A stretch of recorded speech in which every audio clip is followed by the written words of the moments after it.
اور یہ واقعہ میں آپ کو بتا چکا ہوں کہ 9 محرم الحرام جب ابن سعد نے کہا کہ جنگ کے لیے تیار ہو جائیے تو امام نے کہا اب آج ہو گئے ہیں،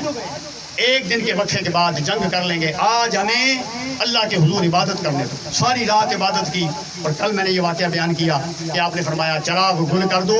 جو جانا چاہے اسے جانے کی اجازت ہے، وہ میرے خون کے پیاسے ہیں، میں تم سے ناراض بھی نہیں ہوں گا اور کل نانا کے حضور تمہارا گلہ بھی نہیں کروں گا۔ اور پھر آپ نے جب کہا کہ عباس چراغ جلا دو تو سب نے پوچھا کہ آپ کو کیسے یقین تھا؟ فرمایا کہ مجھے یقین تھا کہ سارے چھوڑ کے جا سکتے ہیں، عباس چھوڑ کے جا نہیں سکتا۔ تو پھر دوستان محترم جب 9 محرم الحرام کی یہ شب گزری، صبح حضرت امام حسین رضی اللہ تعالیٰ عنہ اپنی بہن حضرت زینب رضی اللہ تعالیٰ عنہ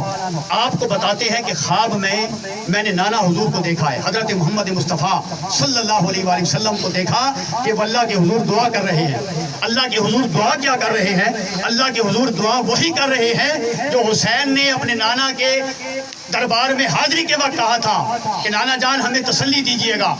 اور والدہ محترمہ کے مزار پر یہی بات کی تھی، یہی التجا کی تھی، یہی دعا کی تھی کہ امی جان ہمیں حوصلہ دیجئے گا۔ تو انہوں نے اپنی بہن زینب کو بتایا کہ رات میں نے خواب میں دیکھا کہ نانا جان اللہ کے حضور دعا کر رہے ہیں، اور دعا کیا ہے؟ اللہم آت الحسین صبرا و اجرا، اللہم آت الحسین صبرا و اجرا، اے اللہ حسین کو صبر بھی عطا کرنا، حسین کو اجر بھی عطا کرنا۔ اور پھر حضرت بی بی زینب 10 محرم الحرام کی صبح آپ نے میدان کربلا کی طرف دیکھا اور بھائی جان کو کہنے لگی کہ ایک پردہ دار خاتون کو میں نے دیکھا ہے جو کربلا کے ریگزاروں سے کنکریاں اٹھا رہی ہے، ہائے ہائے ہائے مجھے سمجھ نہیں آئی وہ کون ہے۔ تو حضرت امام حسین کہنے لگے ہائے ہائے ہائے اے میری پیاری ہمشیرہ، وہ ہماری والدہ محترمہ سیدہ کائنات حضرت فاطمہ الزہرا تھی۔ ہائے ہائے کہ میرے لخت جگر کے لاشیں گر رہے ہیں یہاں پر، ہائے ہائے کہیں ان کے لاشیں زخمی نہ ہو جائیں۔ تو وہ کنکریاں اٹھاتے ہوئے حضرت بی بی زینب کو نظر آئیں۔ 10 محرم الحرام پھر ایک مرتبہ ادھر طبل جنگ بجا، ادھر امام نے آخری خطبہ ارشاد کیا ان کوفیوں کے ساتھ، یزیدیوں کے ساتھ کہ دیکھو میں وہی حسین ہوں جسے محمد مصطفیٰ اپنے کندھوں پہ بٹھایا کرتے تھے، میں وہی حسین ہوں جس کا بابا علی ہے، میں وہی حسین ہوں جس کی ماں سیدہ کائنات ہے، میں وہ حسین ہوں جس کا رونا حضور سے دیکھا نہ جاتا تھا، میں وہ حسین ہوں جسے میرے نانا اپنی زبان چسوایا کرتے تھے، اور میں وہی حسین ہوں جس کے بارے میں میرے نانا کہا کرتے تھے حسن اور حسین میرے جنت کے شہزادے ہیں، میں وہی حسین ہوں کہ میرے نانا کہا کرتے تھے حسن اور حسین جنتی نوجوانوں کے سردار ہیں، میں وہی حسین ہوں جسے میرے نانا چوما کرتے تھے، میں وہی حسین ہوں جس کے رخسانوں پر نانا مصطفیٰ کے لب لگا کرتے تھے۔ تم اپنی آنکھیں کھولو، کہیں ایسے نہ ہو دنیا کے کتے بن کر تم اس دنیا سے چلے جاؤ، کل جہنم کا ایندھن بن جاؤ۔ مگر دنیا کی لالچ، دنیا کی ہوس، دنیا کی جاہ و جلال ان کی آنکھوں پہ پٹی بندھی ہوئی تھی۔ اس امام کے خطبے کا ان پہ کوئی اثر نہ ہوا، اگر اثر ہوا تو حضرت حر پر ہوا، جب حضرت حر نے کھڑے یزیدی فوج کے اندر تھے، مگر جب امام کے چہرے کو دیکھا تو رہا نہ گیا، کہنے لگے اے حر اس سے سچا انسان دنیا میں کوئی نہیں، اگر آج اس کے قافلے میں شامل ہو جاتا ہے تو اس کے صدقے اللہ تجھے جنت عطا کرے گا۔ اپنی ایڑی ماری گھوڑے کو اور کہنے لگے چل حسین کے قافلے میں شریک ہو جا۔ ادھر یزیدی فوجی کہنے لگے اے حر تجھے ہو کے آ گیا، آج تو بڑا انعام ملنے والا ہے، حسین شہید ہونے والا ہے، ہمیں دنیا کے جاہ و جلال ملنے والا ہے، آج ہمارے سلطنتیں ہماری نام ہونے والی ہے، ہم نے تو بڑی محنت کی تھی، تجھے ہو کے آ گیا۔ کہنے لگے کہ دیکھتے نہیں سامنے نواسہ رسول کھڑا ہے۔ حضرت امام حسین کے پاس پہنچے اور کہنے لگے کہ یا حضرت مجھے معاف کر دیجئے، آپ کو گھیر کے لانے والوں میں سے میں بھی شامل تھا، آپ کو گھیر کے لانے والوں میں سے میں بھی شامل تھا، کیا میری کو معافی ہو سکتی ہے؟ آپ نے فرمایا جنت جاگیر حسین دی، جنت جاگیر حسین دی، ہم جنتیں بانٹتے ہیں، جا تجھے حسین کیا کہتے ہیں؟ جا تجھے حسین جہنم سے آزاد کرتا ہے، جنت عطا کرتا ہے۔ اور پھر حضرت حر نے حضرت امام حسین رضی اللہ تعالیٰ عنہ سے جنگ کی اجازت مانگی۔ آپ حسینی فوج کی طرف سے یزیدی فوج پر ٹوٹے اور سینکڑوں کو واصل جہنم کرنے کے بعد ہر شہادت میں یہی ہوا، ہر شہادت میں، کہ تنہا آپ ان سے لڑ نہیں سکتے، اکٹھے حملہ آور ہو۔ جب اکٹھے حملہ آور ہوئے تو بس اللہ نے آپ کو شہادت عطا کر دی۔ اس کے بعد حضرت وہب کلبی، آپ نوجوانی کے عالم میں تھے، کہتے ہیں کہ جب کربلا کے اندر تشریف لے گئے،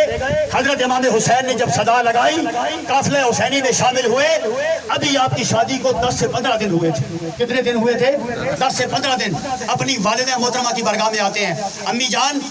امام نے آواز لگا دی ہے، جہاد کا اعلان ہو گیا ہے، آپ کی مرضی، آپ کی منشا کیا ہے، آپ کی اجازت کیا ہے؟ ماں کہنے لگی، بیٹا اگر تو حسین پہ شہید نہ ہوا، حسین پہ فدا نہ ہوا، تو نے اپنی جان بچا کے رکھی، میں تجھے کبھی اپنا خون معاف نہیں کروں۔ بڑے خوش ہوئے، پھر اپنی بیوی کے پاس آتے ہیں کہ ابھی ہماری شادی کو 10-15 دن ہوئے ہیں، تیری کیا مرضی ہے؟ وہ کہنے لگی کہ میرا سہاگ اگر لٹ بھی گیا مگر کل قیامت کے دن اللہ کے حضور میں یہ کہہ دوں کہ باری تعالیٰ جب تیرے مصطفیٰ کے نواسے پہ کڑا وقت تھا تو میں نے اپنا سہاگ لٹا دیا تھا، جا تجھے خوشی سے اجازت دیتا ہوں۔ پھر یہ بھی مردانہ وار لڑے، ایک ایک کو گاجر اور مولی کی طرح کاٹتے گئے یزیدی فوج کو۔ جب انہوں نے دیکھا کہ اکیلے اکیلے مارنا، شہید کرنا ناممکن ہے، اکٹھے ہو کے حملہ آور ہوئے، پر حضرت وہب کلبی بھی شہید ہو گئے۔ اس کے بعد حضرت امام حسن، حضرت امام حسین کے 2 بھانجے، حضرت بی بی زینب کے بیٹے اون و محمد شہزادگان ہیں، بارگاہ حسین میں کھڑے ہیں، مامو جان اگر اجازت ہوئے تیسی ونجا، ہائے ہائے اگر اجازت ہوئے تیسی ونجا، اسی تکام سنے اور کوئی میری آنکھنا ویکھ نہیں سکنا۔ ہائے ہائے یہ بھانجے اپنے ماموں کی بارگاہ میں عرض کر رہے ہیں، انہوں نے اٹھایا، پیار کیا اور کہا تم میری بہن کے 2 نشانیاں ہو، 2 شہزادے ہو، میں تمہیں کیسے بھیج سکتا ہوں؟ کہنے لگے مامو جان اگر آج ہماری جانیں بچ گئیں، کل لانا جان کے حضور ہم کیا جواب دیں گے؟ آپ ہمیں اجازت دیجئے۔ امام نے پیار کیا، چوما، چومنے کے بعد اجازت دے دی۔ یقین جانے بچپن کا عالم ہے، بچپن کا عالم ہے۔ سینکڑوں یزیدیوں کو 3 دن سے پیاسے ہیں، 3 دن سے بھوکے ہیں اور اپنے وطن سے بھی دور ہیں، اپنے علاقے سے بھی دور ہیں، مگر خون حیدری ہے۔ سینکڑوں کو واصل جہنم کرنے کے بعد جب وہ یک بار کی حملہ آور ہوئے، یہ دونوں شہزادے بھی دین مصطفیٰ پہ نشاور، اپنے جان نشاور کر دی۔ اس لیے شاعر کہتا ہے، زینب کے باغ کے جو 2 پھول تھے مہکے تھے، زینب کے باغ میں جو 2 پھول تھے مہکے تھے، زینب نے وہ بھی دونوں راہ خدا دیے ہیں، سید نے کربلا میں وعدے نبھا دیے ہیں۔ تو اس طریقے سے جب یہ دونوں شہزادے جب ان کے لاشیں خیموں میں آتے ہیں، ہر طرف سے کوہرام مچ جاتا ہے۔ پھر اس کے بعد خیموں سے ایک آواز آتی ہے، حضرت عباس علمدار جن کی یہ ڈیوٹی تھی کہ وہ خیموں کے باہر پہرا دے رہے تھے کہ کہیں مخدرات عصمت و طہارت، وہ بیویاں جو سادات گھرانے کی تھی، دوستان محترم آج بھی سادات کے گھرانوں کا احترام آپ مجھ سے بڑھ کے جانتے ہیں کہ کوئی غیر محرم سادات کے گھرانے میں جا نہیں سکتا، اور یہ تو حضور کی آل تھی، حضور کا خون تھا۔ ہائے ہائے حضرت عباس علمدار خیموں کے باہر پہرا دے رہے ہیں، علم آپ کے ہاتھ میں اسلام کا، آپ کو علمدار کہا گیا ہے۔ آپ کیا سنتے ہیں کہ یکا یک خیموں سے ایک آواز آتی ہے، حضرت امام حسین کی چھوٹی بیٹی جس کی عمر کم و بیش 6 ماہ کے قریب ہے، حضرت بی بی سکینہ، آپ وہاں پہ رو رہی ہیں، زاروں قطار رو رہی ہیں۔ پوچھا گیا، جب حضرت عباس علمدار نے پوچھا کیا بات ہے، کہنے لگی، بیبیاں کہنے لگی کہ 3 دن سے پیاسی ہے، ان یزیدیوں کو کہو تمہاری جنگ ہمارے ساتھ ہے، ہم بڑوں کے ساتھ ہے، ان چھوٹے بچوں سے تم نے کیا لینا، اگر 2 گھونٹ مل جائیں۔ حضرت عباس علمدار آپ نے اپنے گھوڑے کی زین کو ٹھیک کیا، گھوڑے پہ سوار ہوئے، مشکیزہ لیا، فرات کی طرف بڑھے، ہزاروں تیر آپ کے تعاقب میں تھے، بچتے بچاتے دریائے فرات پہ پہنچتے ہیں، اپنے مشکیزے کو بھرتے ہیں، دوبارہ گھوڑے پہ سوار ہوتے ہیں، واپس آتے ہیں اتنے تیر لگتے ہیں، ایک بازو کٹ جاتا ہے، دوسرے بازو کے سہارے مشکیزے کو تھام لیتے ہیں، اتنے تیر پھر لگتے ہیں، دوسرا بازو بھی شہید ہو جاتا ہے۔ یہ عباس علمدار ہے، حسین کا بھائی ہے، ڈرنے والا نہیں ہے، جھکنے والا نہیں ہے۔ کہتے ہیں سکینہ تم انتظار کرنا، تیرا چچا زندہ ہے، پانی لے کے آئے گا۔ حضرت عباس لا رہے ہیں پانی مشکیزے کے اندر، دونوں بازو کٹ جاتے ہیں، اپنے دانتوں میں مشکیزے کو پکڑ لیتے ہیں کہ کسی طریقے سے 2 گھونٹ میں اپنی پیاری بھتیجی سکینہ کے حوالے کر دوں۔ مگر جب یکبار کی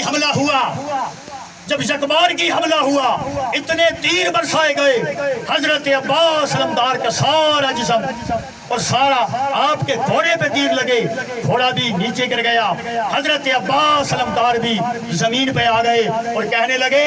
بھائی جان کل لانا جان کے حضور گواہی دے دینا کہ حسین پہ جب کڑا وقت تھا عباس پیٹھ دکھا کے نہیں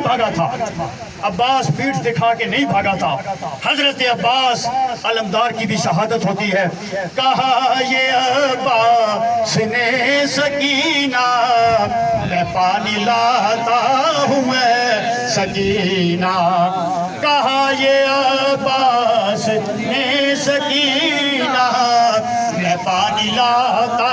ہوں میں سکینہ، کٹا ہے بازو چھدا ہے سینہ۔